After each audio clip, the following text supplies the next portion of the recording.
Corona की दूसरी लहर का असर धीरे धीरे कम होता दिखाई दे रहा है, लेकिन कोरोना को लेकर नए नए खुलासे फिर से डरा रहे हैं।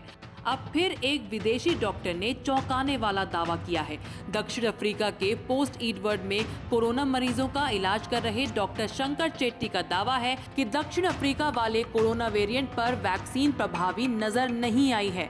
इंडिया टुडे के डॉक्टर्स राउंड टेबल में शामिल हुए डॉक्टर चेट्टी ने ये बात कही।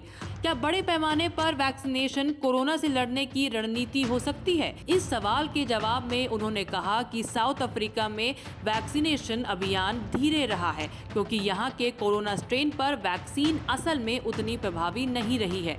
हमें वैक्सीनेशन को लेकर भी एहतियात बरतना चाहिए। Well, in South Africa, our vaccination campaign has been very slow to take off. And of course, the vaccines have shown that they're not really effective against our strain here in South Africa. Doctor Chetty ने corona virus की पहली लहर के बारे में बात करते हुए कहा कि दक्षिण अफ्रीका की सरकार ने सख्त लॉकडाउन लगाया था, लेकिन ये समाज के हर तबके पर एक समान लागू नहीं था। समाज के निचले तबके में ये वायरस तेजी से फैला। इस तबके के लोग एक दूसरे से आइसोलेट होकर रहने में असमर्थ थे। हालांकि दूसरी लहर के आने के बाद वैक्सीनेशन शुरू हो गया था। दक्षिण अफ्रीका के हालात को लेकर डॉक्टर चेट्टी ने कहा कि हमने देखा कि संक्रमित होने के बाद अश्वेत जनसंख्या का एक बड़ा हिस्सा हर्ड इम्यूनिटी विकसित कर चुका था।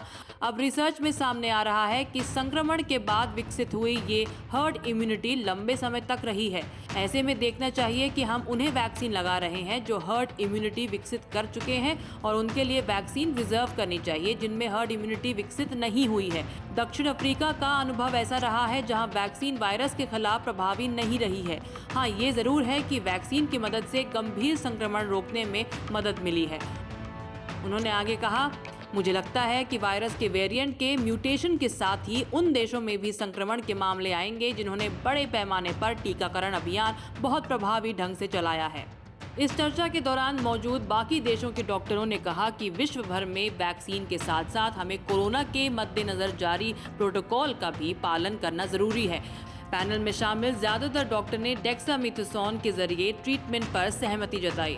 बीते साल ब्रिटेन के विशेषज्ञों ने भी कहा था कि डेक्सामेथासोन कोरोना वायरस के खिलाफ लड़ाई में बड़ी उपलब्धि है। ये पहली बार 1957 में बनी थी। 1960 में इसे FDA ने भी मेडिकल इस्तेमाल के लिए मंजूरी दे दी थी। ये कम दाम पर मिलने वाला स्टेरॉइड है, लेकिन कुछ भी इस्तेमाल करने से पहले डॉक्टर की सलाह देनी जरूरी है। अगर दक्षिण अफ्रीका वाले डॉक्टर के दावे में दम है तो ये आगे दुनिया के लिए खतरनाक हो सकता है, क्योंकि जितना भी वैक्सीनेशन अब तक हुआ है उसे लेकर सवाल उठने लगेंगे। हालांकि भारत में अब दावा किया जा रहा है कि जो भी वैक्सीन लगाई जा रही है वो हर तरह के वेरिएंट को मात देने में सक्षम है। न्यूज़ तक ब्यूरो।